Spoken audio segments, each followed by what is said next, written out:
Assalamualaikum warahmatullahi wabarakatuh. Perkenalkan, nama saya Rusiana Ayu Setiaji. Di sini saya akan menjelaskan mengenai alur pelayanan pasien di UPTD Puskesmas Sariwangi. Yang pertama yaitu pasien datang.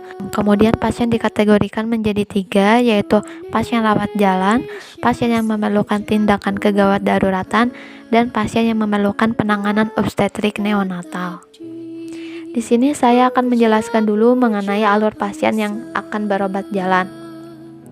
Yang pertama yaitu pasien akan mengambil nomor antrian, lalu pasien akan menunggu di ruang tunggu sampai nomor antriannya dipanggil oleh petugas pendaftaran. Kemudian pasien melakukan pendaftaran, lalu di ruangan pendaftaran pasien akan ditanya apakah memiliki BPJS atau tidak.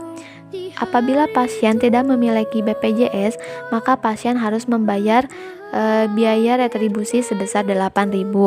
Kemudian pasien akan ditanya mengenai keluhan dan poli apa yang dituju.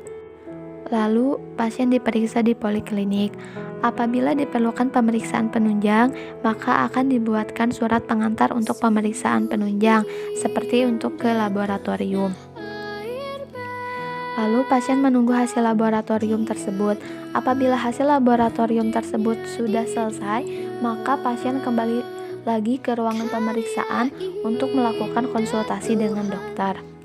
Setelah selesai konsultasi dengan dokter, pasien melakukan pembayaran laboratorium di kasir. Kemudian, pasien mengambil obat yang sudah diresepkan oleh dokter di apotek, dan apabila obat tersebut sudah didapat, pasien sudah dibolehkan untuk pulang. Kemudian yang kedua yaitu pasien yang memerlukan tindakan. Bagi pasien yang memerlukan tindakan, langsung diperiksa di ruangan gawat darurat. Kemudian diberi penanganan oleh perawat. Lalu setelah diberikan penanganan oleh perawat, pasien dilakukan observasi apakah perlu dirujuk atau tidak. Kemudian melakukan konsultasi dengan dokter. Apabila pasien tidak perlu untuk dirujuk, pasien melakukan pembayaran untuk biaya tindakannya, lalu mengambil obat di apotek, dan apabila obat tersebut sudah didapat, maka pasien dibolehkan untuk pulang. Apabila pasien tersebut perlu dirujuk, maka dokter akan membuatkan surat rujukan untuk ke rumah sakit. Lalu setelah rujukan tersebut sudah selesai, pasien diperbolehkan untuk ke rumah sakit. Yang terakhir yaitu pasien yang memerlukan penanganan obstetrik neonatal. Yang pertama yaitu pasien datang, kemudian pasien diperiksa di PONED, lalu ditangani oleh bidan dan dilakukan observasi apakah perlu dirujuk atau tidak.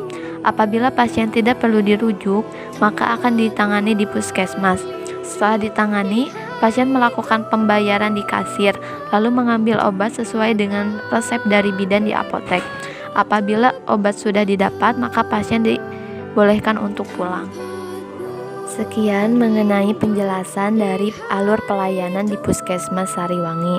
Terima kasih atas perhatiannya. Assalamualaikum warahmatullahi wabarakatuh.